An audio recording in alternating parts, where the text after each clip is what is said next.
Hello, everyone. Greg Staley here from Diverge Media. We're lucky enough to have Mark Friesen, former candidate of the People's Party of Canada and a lifelong correctional officer, now has his own business. To be on the show, he had a question to ask of Pierre Poilievre at an event he had here in Saskatchewan, and he gave a very interesting answer for those that were paying attention, and has kind of gained quite a bit of attraction, or quite a bit of traction online. To over 200,000 views on TikTok is my understanding, and then some other views on other platforms as well. But let's bring in our guest, Mark Friesen, to talk about that night and the question he asked. Hey, Mark, thanks for joining us. Thanks for having me. So we'll have to fill in the blanks here a little bit on the details, but Pierre was coming through as part of a campaign stop for the Conservative leadership race. We talked off air a little bit, but you went to the back of the line to be respectful and ask a question, and you waited a couple of hours and you were able to ask that question. But it seemed before you even got a chance to ask a question, he was ready to shuffle you off and just take a picture. So you just want to walk us through that night and what you asked? Yeah, so as you mentioned, Pierre had a campaign stop here in Saskatoon, and I thought it was important that I go there and at least try to answer what I believe to be the most important question in the history of questions in this country, of Pierre Poilievre. I think Pierre is tapped to be the leader of the CPC. I don't think there's any question. I think he's the guy. I believe John Charest is there for theater to make Pierre look even better. I think Pierre's the guy. So I think a lot of my focus and criticisms have been aimed directly at Pierre because, again, I think he's going to get the nod. And it's important to hold our politicians accountable. It's important to ask them the right questions.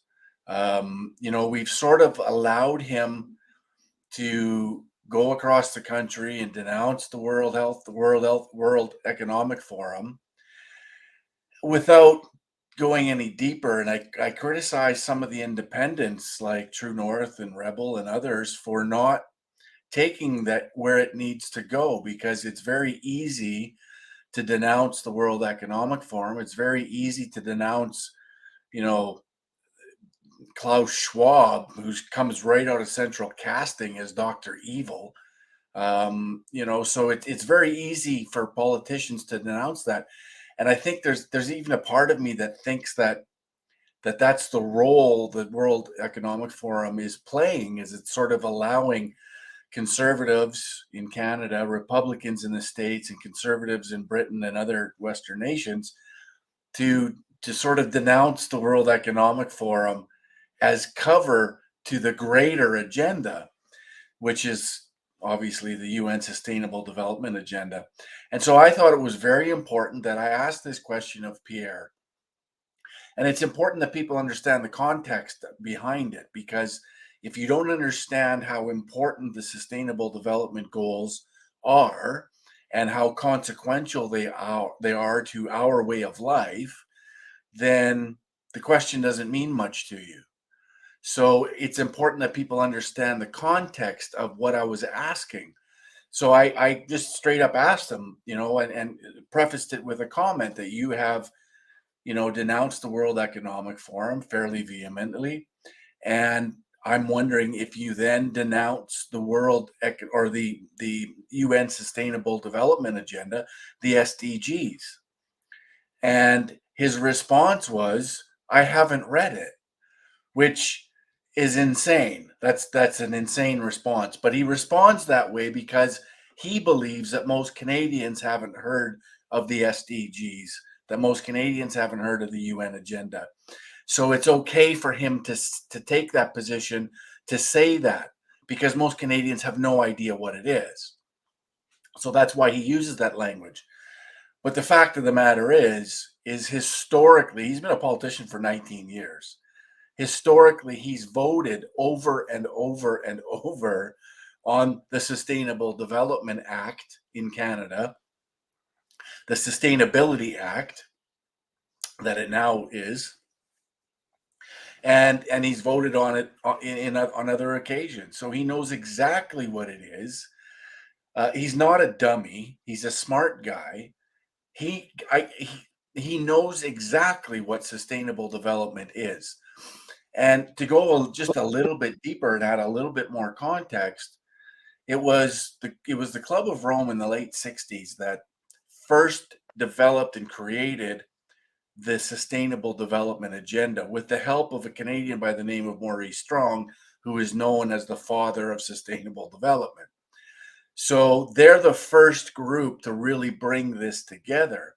And in 1971, it was the Club of Rome that created Klaus Schwab in the World Economic Forum for the sole purpose of what they're doing right now, and that's promoting sustainable development.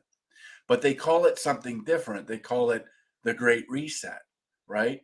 It's marketing. It's all it is. It's just rebranding it something else.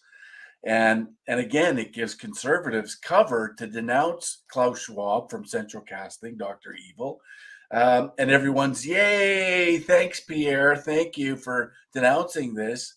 Meanwhile, he won't comment on the Sustainable Development Agenda, which is the greater agenda, which is what's happening and has been happening in our country since, Mulrooney signed it in 92.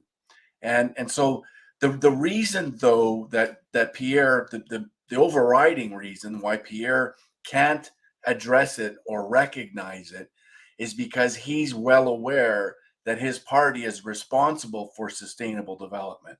Mulrooney signed it in 92, the first time it was ever signed. He signed it in 92. In the interim years of Chrétien, they implemented it into the bureaucracy. So, without anybody knowing, it was being processed, it was being implemented, and still, again, to no knowledge of regular Canadians, they had no idea this was happening. And then in 2008, the Harper government made it law, which then compels the country of Canada to report our progress in achieving the goals of sustainable development to the UN. Then in 2015, September 27th, 2015, 1 month before Trudeau was elected, Harper signed it again, known as Agenda 2030, Sustainable Development Goals. And there's 17 of them.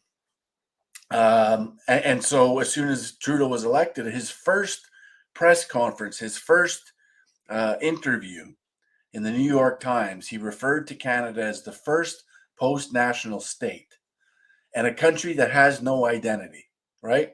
And that was in direct relation to the Conservative Party of Harper signing that agreement 1 month prior. It completely cedes our sovereignty to an unelected foreign entity that's creating cookie cutter policy for the world. And that's why Trudeau referred to us as a post nation state. And so, it's an extremely important question. People need to understand what the SDGs are. They need to understand that it is essentially the Communist Manifesto on steroids. And you have this convergence of communists, which is what most of the UN entities are made of. Most of the commissioners come out of Socialist International. So you have this convergence of the communists throughout the UN with the fascists in World Economic Forum and others. So it's really this enormous hyper centralization of global governance, um, and through technocracy, and the redistribution of wealth and the destruction, essentially the destruction of the industrialized world, Western civilization, and it's the consequences are enormous. And this is why I believe it's the most important question that can be asked of any prospective politician, especially a leader, that can be asked. It's absolutely essential that somebody force them to answer these questions because they're getting away with it to this point. I would agree. I think it definitely goes beneath the radar as far as Canadian politics goes. But just to back it up and give a 15,000-foot view. So you asked Pierre this question. He says, I've never heard of them. And this is why I actually reached out to you, because I'm like, well, that was clear. You're either lying out your kazoo or you're saying that you're incompetent. It's one of the two, because it can't be both. They both can't be true. And what I mean by that, you mentioned that he had voted numerous times on, and we posted on our page, literal bills that say sustainable development goals. Right. So either Pierre is admitting to the Canadian people that I vote yay, I vote yes on things that I don't read, which is possible. I'm going to take him at his word, right? We don't know how he intended it, but maybe he doesn't read them and he's not very competent to be a voice for Canadians, or he just lied blatantly about it, which is really, I believe, what happened is that he lied because it's a hot topic. He understands, like you mentioned, a lot of the attention's on the World Economic Forum, but these are really ideas that have already stemmed from manifestos that are already out there from Yep. different groups that have always been around for, well, not always, but for many, many years have been around pushing these ideologies behind the scenes. And so now it's kind of like a fall guy because it's the one everyone knows about. But in 15,000-foot view on the sustainable development goals, if you read it, they make you feel good. Like in theory, we should all want to do those things, right? It sounds really nice. We want to end poverty. I don't want poverty in the world. I would love to end, water scarcity, all these nice things that list. But like you said, it's a global manifesto. So the idea being we need to get our border right, like, and then we can do things maybe to help others after we have a surplus here. But their idea is that let's just have a global, we're all going to pitch in, and then countries like Canada will siphon off wealth in order to kind of push these ideologies, the sustainable development goals in other developing nations. And that's where you get us sending literally, like you can go through the grants and contributions that Canada has sent during COVID, even the last few years. While Canadians were struggling, we were sending millions of dollars for gender studies in Bangladesh and things like Right. this. And Right. those fall under the sustainable development goals. We need to educate, we need to have, and so they push this out and it falls under whatever is convenient at the time. I noticed that with the COVID funding, they were pushing it out, just obscure funding things under the guise of COVID. So we covered a story in Sudbury. It was under the COVID revitalization program. They're doing this. This is typical of government. They say, hey, it's for COVID revitalization. They built a skate park with the money. Okay. 450 grand on a new skate park, apparently the rebound from COVID. So these are the type of things government does. It's like you said, it's branding, it's marketing, which is why I mentioned that, because people say, well, COVID revitalization, I get it. Businesses are hurting. And they start attributing things that aren't even necessarily written there, how they feel about it, to the marketing aspect of it rather than what's actually being said. And in the case of the SDGs, it sounds good maybe on the surface, you want to help people, but you need to make sure Canadians are taken care of first. And this Well, and takes yeah, global scale. I mean, that's you have to go through the goals, and I suggest everybody does it. You go through the 17 goals. They're all posted right up. Just do a Google search SDGs and you'll find it. Go through them, but go through them with a critical mind. Understand that all of the policies associated with this agenda are created by some unelected, unaccountable foreign entity that doesn't have the best interest of Canada in mind. So, for example, goal number 10, they're promoting the idea of equality both within and among nations, right? So, how do you achieve equality among 194 nations? And why? I then ask the question, why would you want equality among 194 nations? Are you trying to destroy the idea of the nation state? Are you trying to destroy culture of these nation states? Um, but what's even more concerning is how you achieve that equality. So it's not that they're going to bring the second and the third world countries up to the first world. That's not going to happen. What they'll do is they'll destroy the first world. So we're all poor. We're all dependent on this hyper centralized global governance model, this communist tyrannical model. And if you listen to some of the creators of this agenda, like Dennis Meadows, I have it pinned to my Twitter. It's the video that you first come across if you go to my profile on Twitter. Dennis Meadows suggests that the planet can't handle 8 billion people. We need to get it down to a respectable 1 billion people. And he hopes to do that non-violently and hopefully somewhat peacefully. Well, how do you do that? How do you do that? And if we want to keep 8 billion people on the planet, then it has to be under a dictatorship. And who's the dictatorship? Well, it's this global entity. It's the New World Order. It's, and these are words that I'm not making up. These are words that they use themselves when they say New World Order. This is what they're talking about. This is the mindset of these people. And so, when you see COVID, a pandemic, that really doesn't even have the excess death rate that you would sort of think goes along with a pandemic, didn't materialize. However, the excess death rate after the vaccinations um, is now rising. And you put it into context of what these people what their agenda is, then you start to sort of wake up to, wait a minute, let's have a look at this first, and what are these people actually trying to do? And so, again, it's the most important question. It's the overarching agenda. It's been in place again since 92. And they've been working behind the scenes in its development for a long time. And it used to be 6 goals, then it was 8, then it was 10, and now it's 17. And it's essentially going to control every aspect of your life through social credit, through digital ID, digital currency. Everything's going to be controlled. Electric cars, they're going to be able to shut you down. You can't do this, you can't move, you can't whatever. This is what all of this is conditioning for by 2030. This is their goal, obviously, Agenda 2030. So, here we are.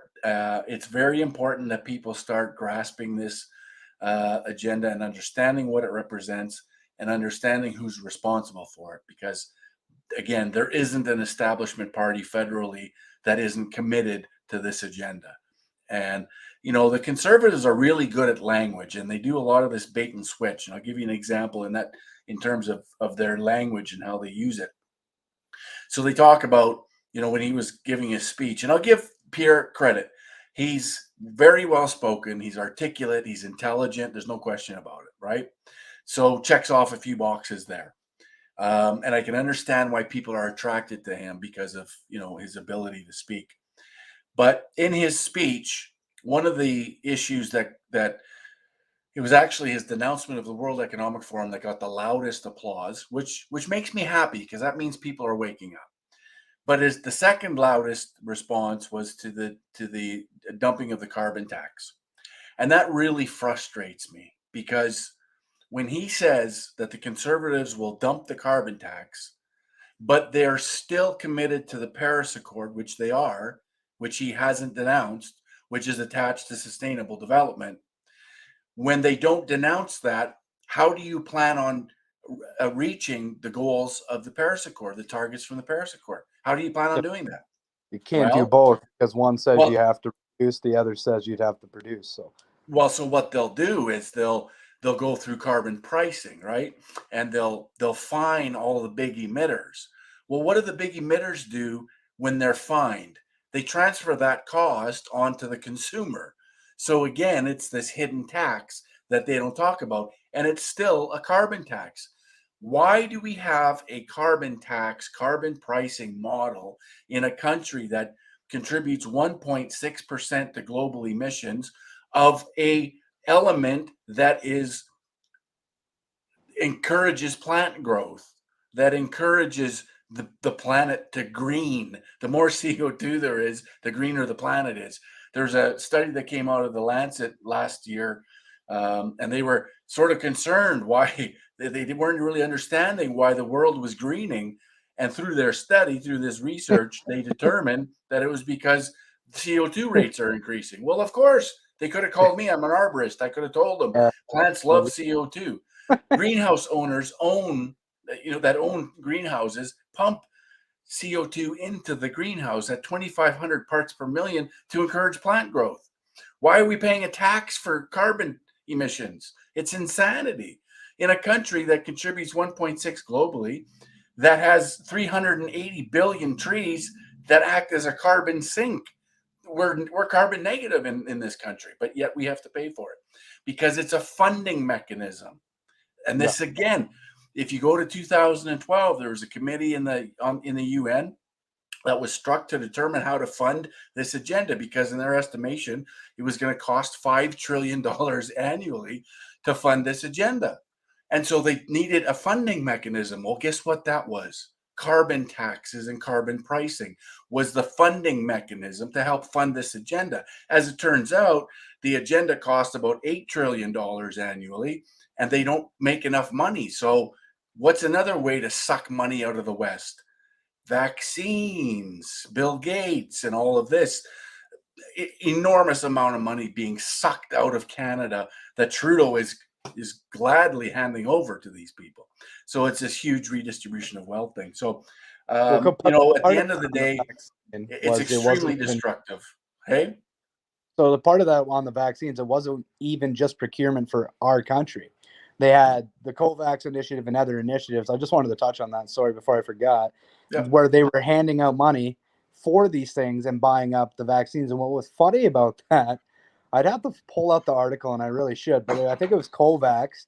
They went to donate Canadian additional vaccines to the COVAX program, and they basically said, "Sorry, we don't need them. Like we have enough."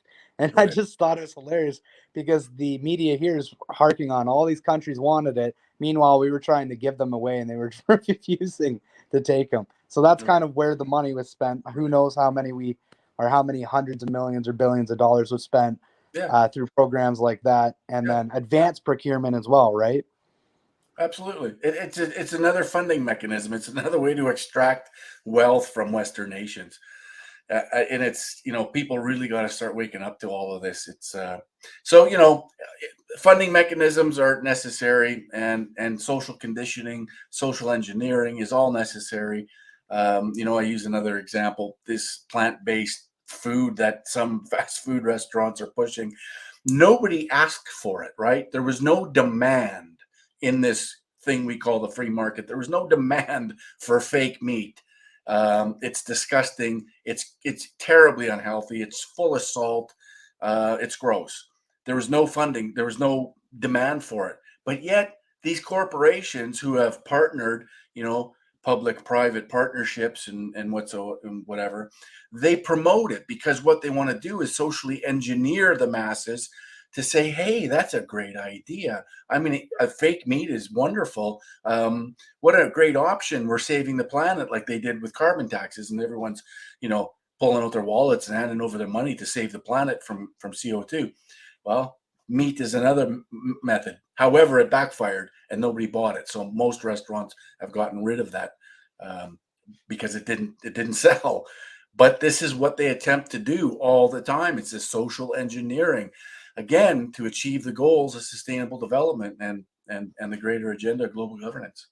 You talk about that social engineering, and I was thinking about the Pierre Poilievre Mhm. campaign that they're running, right? Pierre Poilievre was essentially silent all of COVID, just sat on the sidelines, didn't speak out about what was happening to No, Canadians losing their jobs, losing their businesses. Uh, on and on the list went of just egregious abuses Canadians suffered at the hands of the Trudeau government.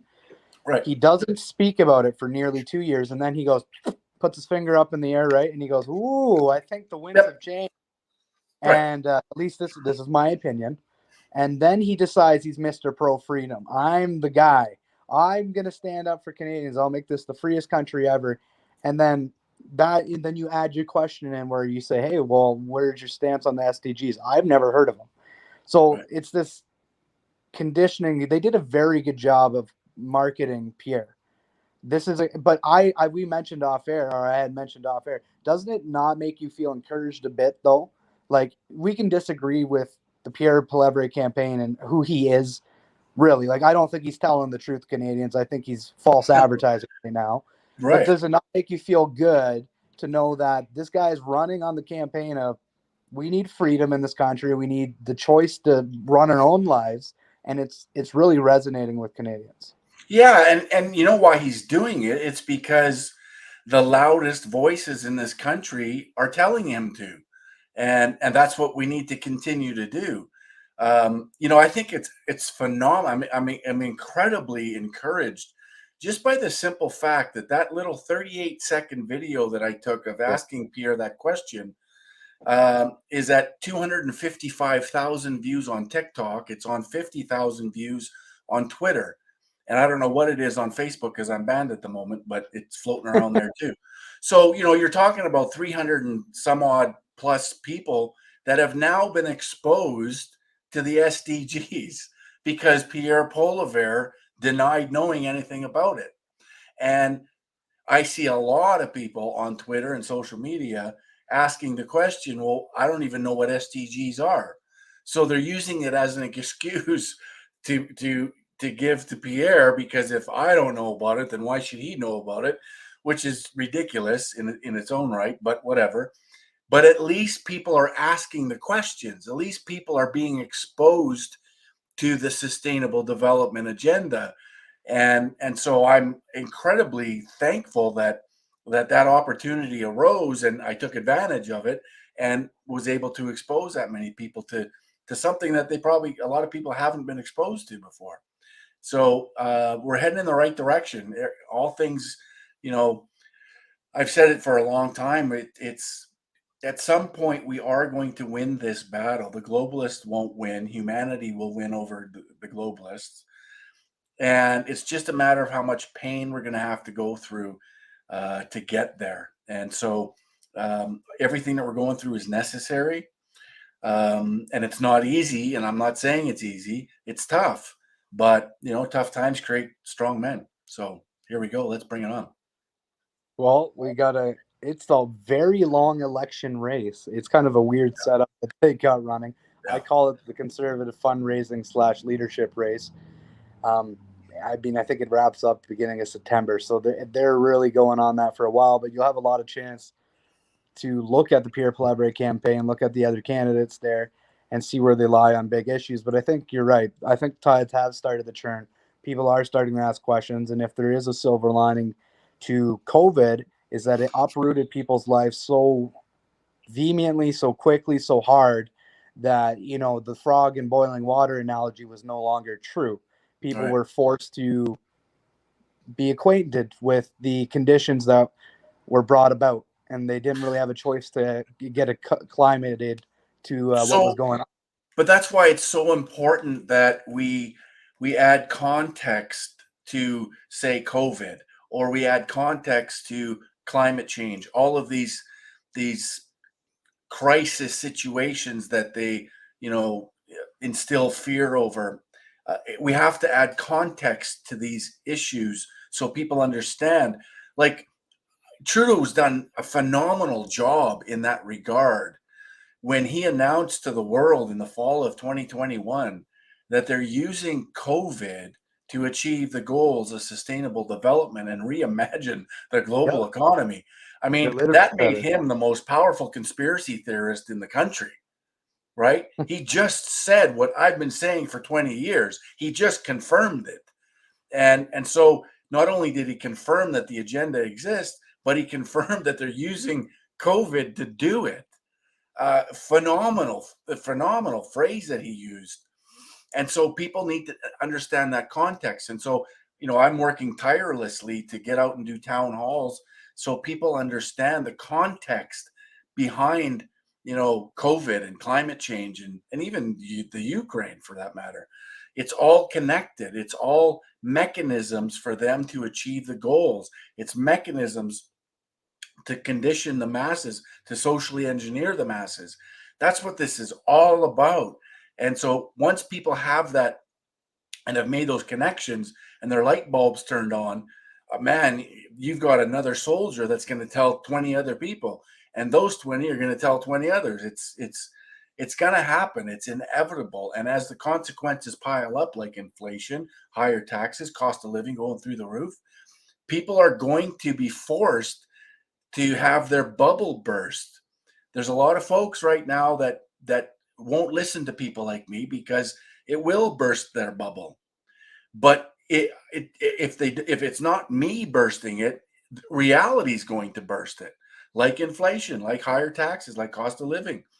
And they're going to be forced to wake up and pay attention because they're not going to be able to pay their bills. They're not going to be able to pay their mortgage. They're not going to maybe even keep their job. And so reality is going to hit, and it's going to hit hard. And when it does, we have to be there as a soft place to land, but we have to add context and explain to them why this is all happening. Yeah, everybody's always looking to make sense of things, and the way we do that as people is through stories. And if you don't have a better story that makes a better understanding of the same set of information, people will gravitate towards what they know. And that's where we're at with these ideas, I believe, is that there's a lot of people that haven't had the chance to hear differently, and the only thing they know when they hear these things is that people that are against them are conspiracy theorists, or their insert label here, right? They Yep. have been conditioned to just dismiss these things outright and not really question what's going on. But it used to be a normal thing to question what was going on in your government and around the world. But Right. just to close out on that, you said you had some upcoming town halls. Do you want to talk about that? Because I think you're coming to Yorkton. I seen Yeah, a flyer going around. Was that we June will. 7th? July So 7th? so we have a couple of tours coming up. I've teamed up with Laura Lynn, Tyler Thompson. She's back in Canada. She's in Saskatchewan right now.